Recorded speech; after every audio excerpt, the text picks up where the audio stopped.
Hello, welcome to MetsMusings. I had another show planned for this week.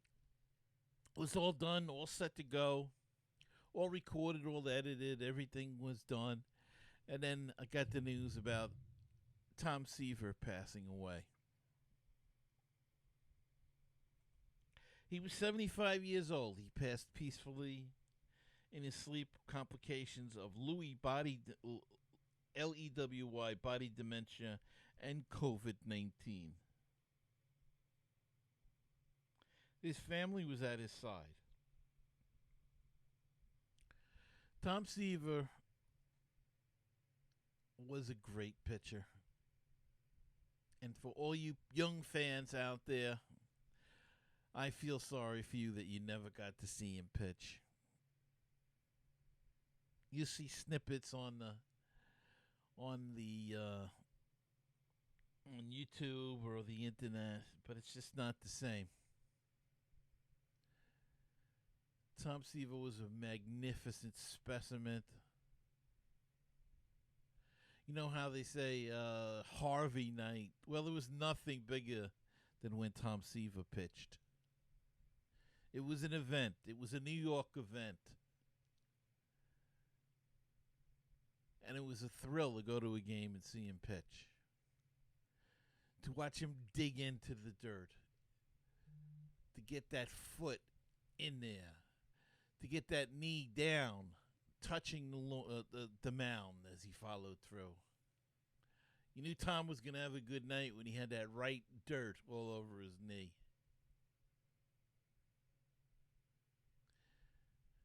They don't make pitches like that anymore. Seaver won 311 games, had a 2.86 earned run average, struck out 3,640 batters over a 20-year major league career. He earned 12 All-Star selections. He led the National League in wins 3 times, ERA 3 times, and strikeouts 5 times. He was elected to the Hall of Fame in 1992 when he was named on 98.8% of the ballots. That was the highest voting percentage ever received at that time, since eclipsed by, of course, Mariano Rivera and Ken Griffey Jr. But they can never eclipse what he did on the field. He was fantastic. He was an all-around player. He could field his position, loved to run the bases. It was always a joy when he was pitching to go watch the game. It was just a different level of baseball. He made everybody better on the field. They didn't want to make a mistake. There was just that touch more of sharpness in everybody's game. Don't know why. It's just human nature, I guess. He was a true leader, and everybody loved him.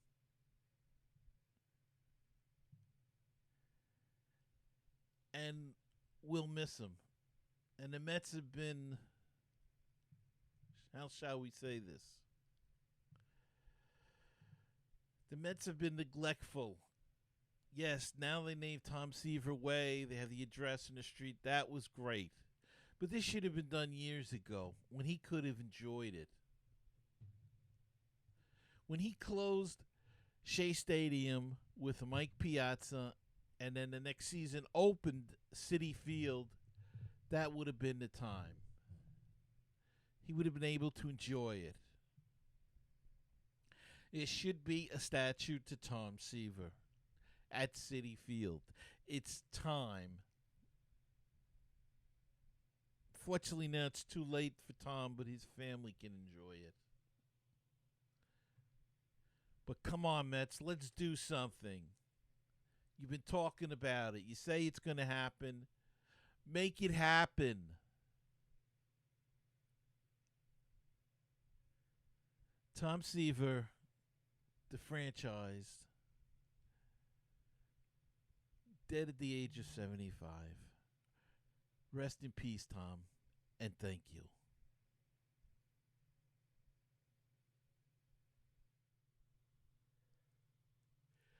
I thought at this time what may be appropriate to do this week, instead of doing the show we had planned, I thought that I would rerun an episode of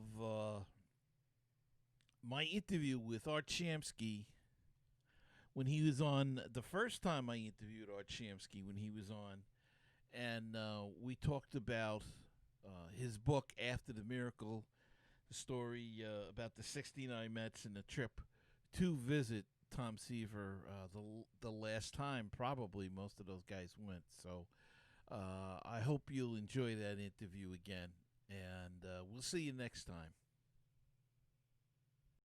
Hello, Art Shamsky. This is he. Hi, Art. It's Gary McDonald from MetsMusings. Thank you for coming on today. How are you? I'm very Good. well. How are you? Good. Expecting your call. Okay. How are you? I'm very well, and it's a real pleasure and an honor to have you on. I was a 16-year-old kid in 1969, so everything's pretty vivid in my memory. Good for you. Yeah, good. Yeah, it's. I'm meeting a lot of people who weren't even born when I played, so that's a little scary. But it's nice to talk to somebody who's got some memory. You know. Yeah. And let's start off by saying, can you believe that it's 50 years already? Well, it's hard to believe in a sense, but on the other hand, I live in the New York City area, Mm-hmm. and for me, it seems like every day somebody talks to me about that team. For those of us like myself and Eddie Kranepool and Buddy Harrelson, who hasn't been well but still lives in the area, for us who have done so many things over the years, I don't think we feel it the same way as some of the guys who live outside of the area and don't do as many things. We're constantly doing personal appearances Mm-hmm. and things of that nature, and so. And I live in the city, and I'm reminded every day about having played for that team. Somebody hears my name or recognizes me or something, and that team has been, the legacy of that team has been passed on from generation to generation. So people remember it, talk about it, and they know how important we were to the city of New York and to the country to some extent. So. It's been, I know it's been 50 years. I don't feel like it's been 50 years, but the reality of it is I've gotten older, so it's been 50 years. So it's true. Unfortunately, I've joined you too with that getting old stuff. Well, I like to use the word older. Older. Not so Okay. much. I like that. The book is a terrific read. It's just I was talking to somebody the other day, and I said, to me, it's this generation's Boys of Summer. It really is that poignant at times, especially to me as a 66-year-old Met fan. The opening chapter and the closing chapter were really the ones that really brought a bunch of emotions to me, both happiness and sadness, and I'm not saying it's a sad book, not by any means. It's a fascinating book, and it's well read, and well written. But to me as a fan, I'm just saying that it brought about all kinds of emotions and recalled the time that was, I know it was a turbulent time in our history, but I really had a good summer that year. Yeah, it was a great year for New York sports with the Jets first winning in January, and then us winning in October, and then the Knicks winning in May of 70. And my first book was The Magnificent Seasons, and I wrote about those three teams who all of us had won for the first time. Nobody had ever won before, but this book was different. There's been so many books written about that team, and when I sat down with Eric Sherman, who co-wrote it with me, we talked about what we wanted to do for this 50th anniversary, and my thought was that instead of doing something where, everybody's could go online and see the day-to-day games that went on, and even though we talk about those a little bit, some of those special games, et cetera, we wanted it, both Eric and I wanted it to be something special, and it's interesting that you said that about the first and the last couples chapters because if we felt like we wanted to get emotional about this, because in my mind the book is about friendships, love to some extent about your teammates, and also about aging. I mean, the fact is that we've all gotten older, and we've lost about 10 members of that team, and now we have guys that are ill, and so it's a reality. And so for me, that part is sad, but the reality of it is that the fact that the team kind of lives on forever is something that all of us who were part of that team can cherish, because it was such a special time. And when we went out to see Tom, I knew then that well, first of all, to go out there was really a challenge, because we could have picked any guys to go out there, but I wanted Buddy to do it.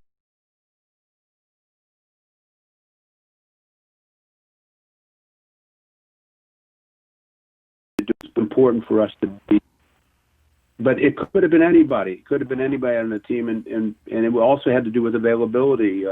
And Ronnie Swoboda went out, and Jerry Kuzman was the other two, and then Eric Sherman and myself, and just coordinating guys to fly in. Ronnie's wife had been ill; she had just had surgery, and so that was a challenge. And so that part of it had to fall into place. But the most difficult thing was that when I talked to Tom, a couple months before we were going to do this, and I said, we want to come out and see you. And he said, great. And we had a great conversation. He said, but you got to call my wife, Nancy, because she'll coordinate. I might forget about the dates and everything like that. And I said, not a problem. So I talked to Nancy a number of times, and the thing that she told me right off the bat was that Tom has good days and he has bad days. And hopefully when you get out here, it'll be a good day. And so that was a challenge, because we flew all the way out there from New York, and then Ron Swoboda came from New Orleans, and Kuzman came from Minneapolis, and we had to meet at the same time to be able to drive to Calistoga. And then at that even after that, we didn't know if Tom was going to be feeling well enough for us to stop by and see him.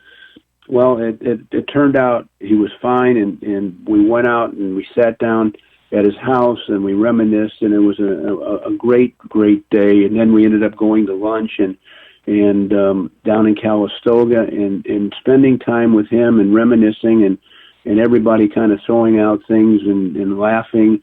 I mean, you couldn't ask for a better situation. It turned out to be a beautiful day out there in Calistoga and Napa Valley, and Tom was one of those days he was feeling good. But he did tell us at the time that he didn't think he'd be traveling anymore, and that he was really, for all intents and purposes, was done with any baseball kind of things. He was just going to enjoy his life. Working in the wine fields, he's got 3 acres of wine, and I think he's got a total of over 100 acres, but just 3 acres of wine. And he goes out there every day and he prunes the wines, and he does what he has to do to get the company that makes the wine get ready, and he enjoys that. But I knew back then that even though the day was great and we really had a wonderful time reminiscing, that I didn't know if I probably thought at that time he wasn't going to be traveling anymore. He hasn't been to the Hall of Fame in a couple years for the ceremonies, and I knew then that he wasn't going to be coming back. And then when I heard the news last Thursday, it was kind of kick in the gut. But I wasn't so surprised that while I was in shock because of a friend and a teammate, the fact that I knew then that he was having some memory problems. Listen, he had Lyme disease for over 20 years. Right. And that he got that in Connecticut before he even moved to California, and he's been dealing with that for over 20 years, and that directly affects your memory. So I'm not a doctor, so I can't say exactly what's going on, but I do know that that has some direct effect on his memory, and I think what he's going to do now is the family's just going to enjoy his family and take advantage of what he likes to do, and that's work in the wine fields and enjoy his life. So I'm hoping that that's the case, but I don't think he'll be traveling much anymore. Well, I know that all the New York fans, Met fans, are praying for him and hoping that he does have, can live out his days the way he wants to, and doesn't let this thing beat him. My father had the same thing, and it's a very sad disease. But I think also that it adds a little, that news really added something to this book coming out. We're talking with Art Shamsky. He's got a book coming out after the miracle, The Lasting Brotherhood of the 69 Mets. And I think that news really makes this book even more important because Well, it may be the last time that you guys get together with him. I think we even said that in the book. We got the feeling when we said goodbye.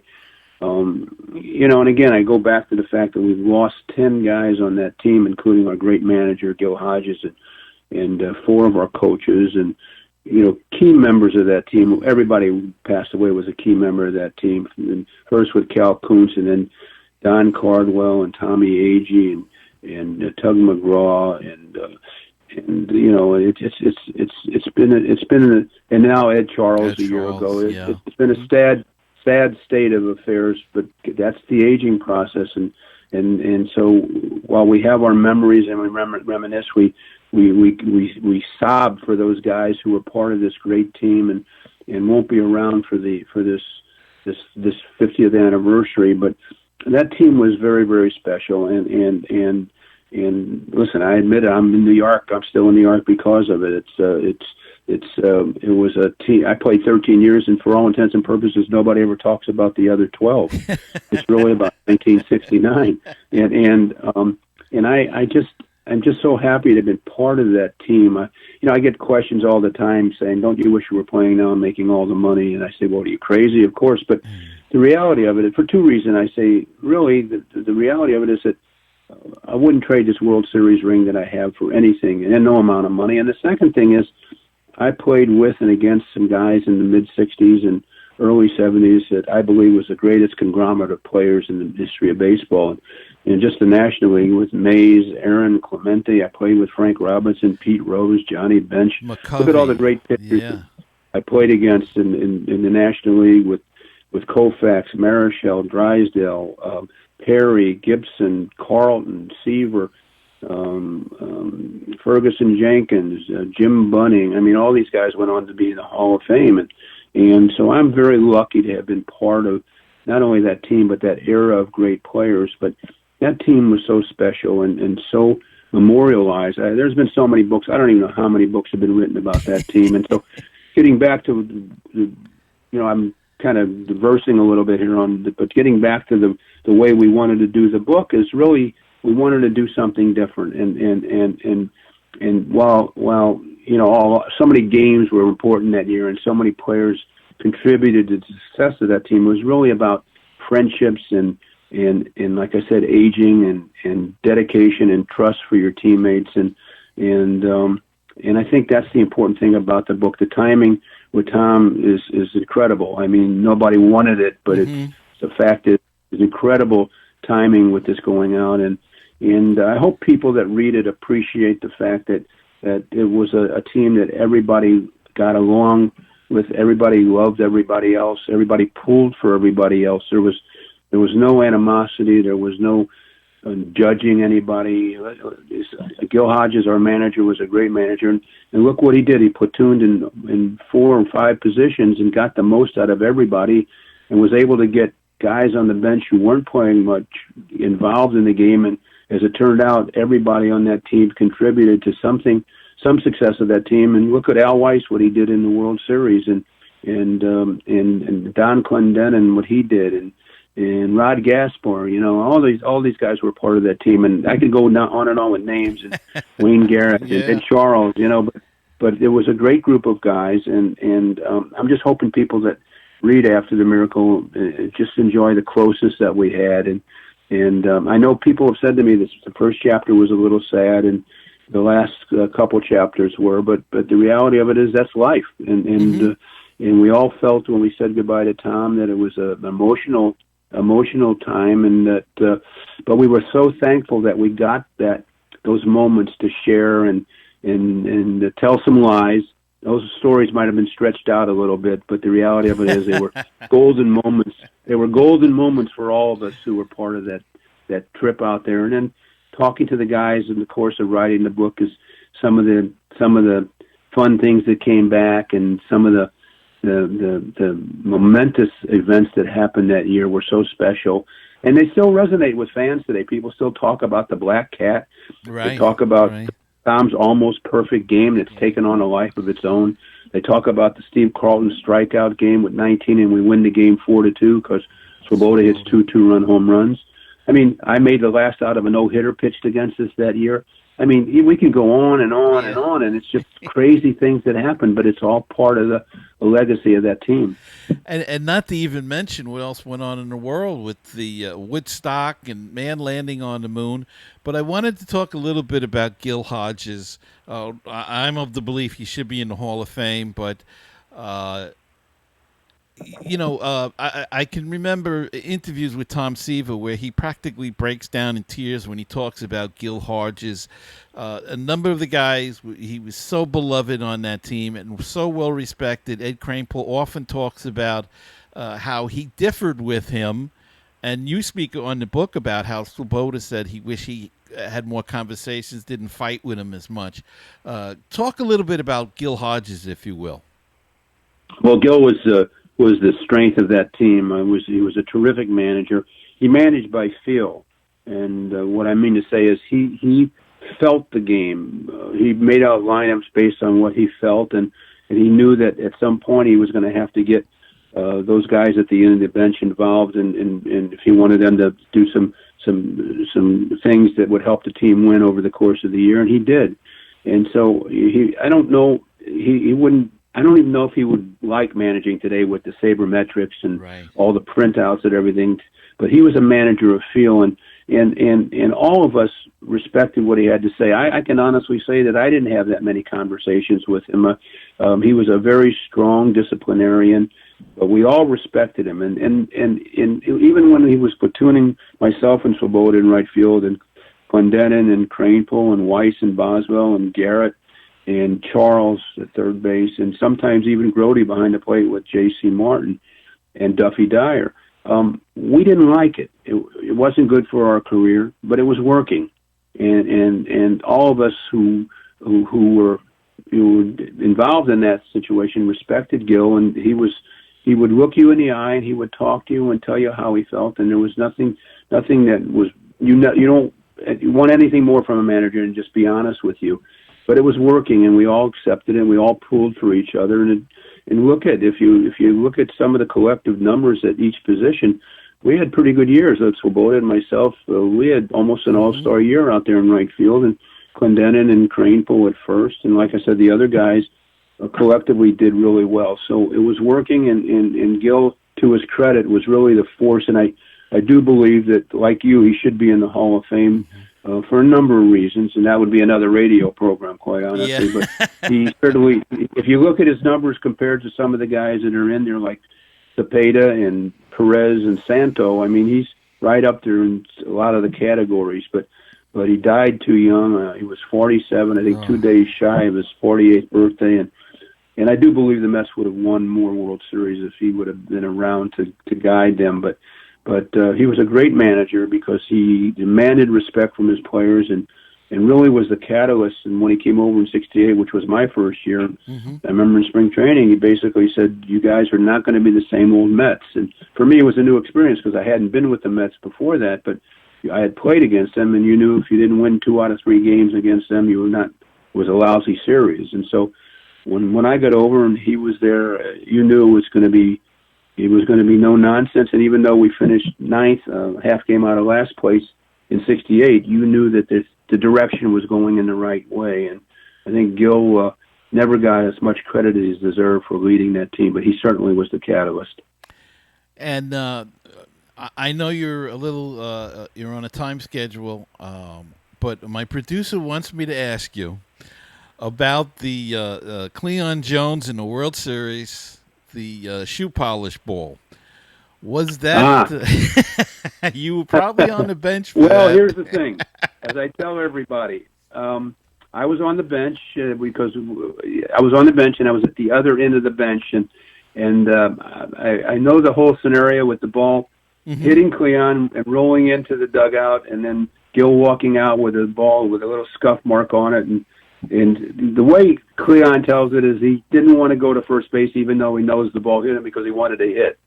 Now, if you believe that story, I have a bridge for you to buy in over the East River.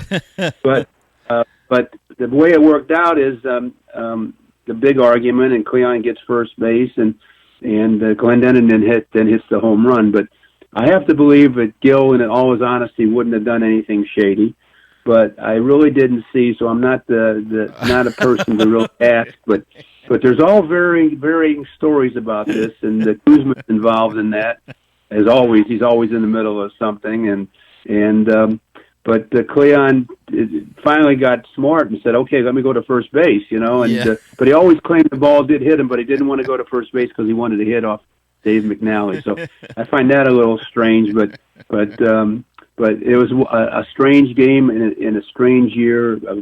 One game of many that were unbelievable. The Black Cat, the almost perfect game. Right. I mean, so many things happened that we talked about before, but it was a year for us, and that year God was a Met fan. There's no doubt about it. But it's so great to be able to talk about it and to people like yourself and who remember it and cherish those moments 50 years ago because. I don't think you'll ever see a year like that where three teams in New York win championships all for the first time. No. Nobody had ever won before, and so it was an incredible year for sports in New York City, and now we're talking about it 50 years later, and it's really nice to be able to reminisce and remember those wonderful times because they brought a lot of smiles to people's faces, and we were a team that made people feel better about their life. So the world was really crazy back then with the war in Vietnam and all sorts of negative things. You mentioned Woodstock and the Walk on the Moon. Those are really two of the only kind of good things. I mean, everything else was bad news. And so, right. So we kind of made people feel better about their lives for whatever brief time it was. And I think people are thankful to that and pass that on to their kids and their kids' kids. And I always get people coming up to me saying, hey, I was really strapped for money, or I was in Vietnam in the worst place in the world, and you made me feel a lot better about where I was. And I said, I always tell myself, if I made somebody feel better about their life for a moment, then I've accomplished something. And I think that's all of us who were part of that team feel like we were able to do that. It certainly was, and one quick memory for me, I was at the NL East clinching game. We had gone to a game in August and decided to buy tickets in September towards the end of the season. We happened to buy that night purely by accident, had them a month ahead of time, went with my father and a friend of mine, and it was the most exhilarating feeling ever in my lifetime as a 16-year-old kid up to that point to be there when the Mets first won something, And part of it because of where they came from.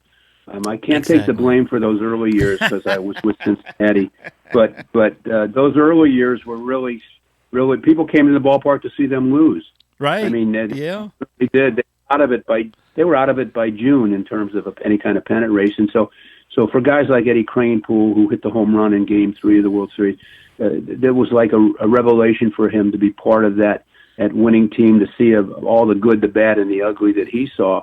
And so people remember how bad that team went. And that particular game you're talking about was the first of three celebrations we had at Chase Stadium. The field got torn up, but like you, we were all caught up in how exciting that was to be part of that experience. And at that point, we didn't know we were going to win a pennant after that or a World Series, but just to win that division was really exciting for us. And we knew then that we had a really good team, and that I don't know the exact amount of games we won from the end of August on, but I believe we had an incredible record from the end of August on to the end of the season, and ended up winning 100 games that year.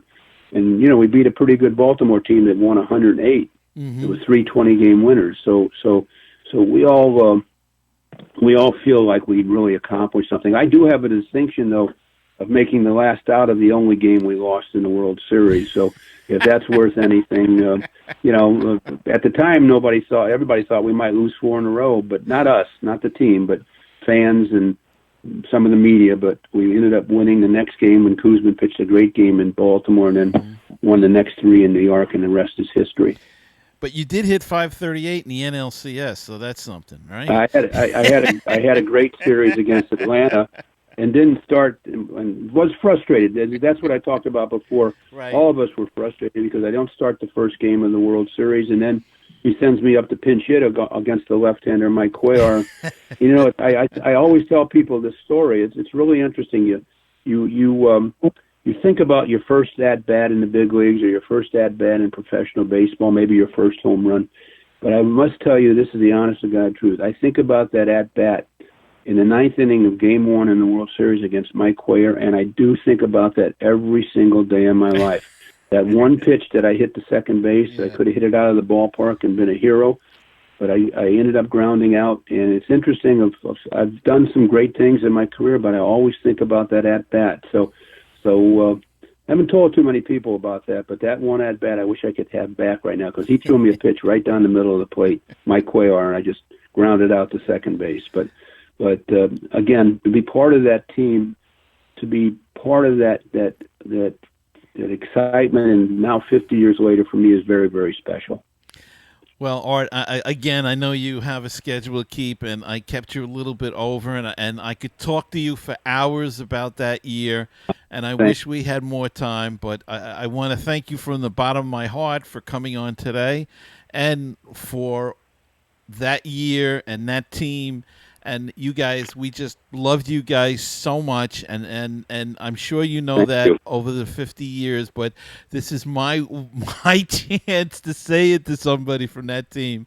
I've told Kranepool, I've met Kranepool, and now I have my chance to say it to you, and I just want to thank you so much. I will tell you one fun story before we leave, though. Okay. Over the years, I've had, I'm probably pretty close to the right number. I've had 150,000 people come up to me to tell me they were at the last game when we won the World Series. And I know the ballpark only held 53,000. And so whatever they say to me is fine. If they think they were there, and I say, really, you were there? I said, yeah, we have the tickets at home. So I believe them. So I'm telling you, 150,000 people were there when we won the World Series. So God bless them. And you've made that impact on everybody. And this book is just, I mean, if you're a Met fan and you remember that year, you have to read this book. The book is just, as you say, it is a brotherhood, and it's so touching. It's so fascinating. It's just, I'm running out of adjectives to describe it. But again, thank you for taking the time today. I so appreciate it. So much for those kind words. I hope people do get it, and I'm curious of everybody's comments, and I hope what it does is basically just touch people's lives and give them a little bit of a remembrance of how great that team was. It certainly will. And thanks again, Art. All right, my pleasure. Okay. Bye-bye now. Bye.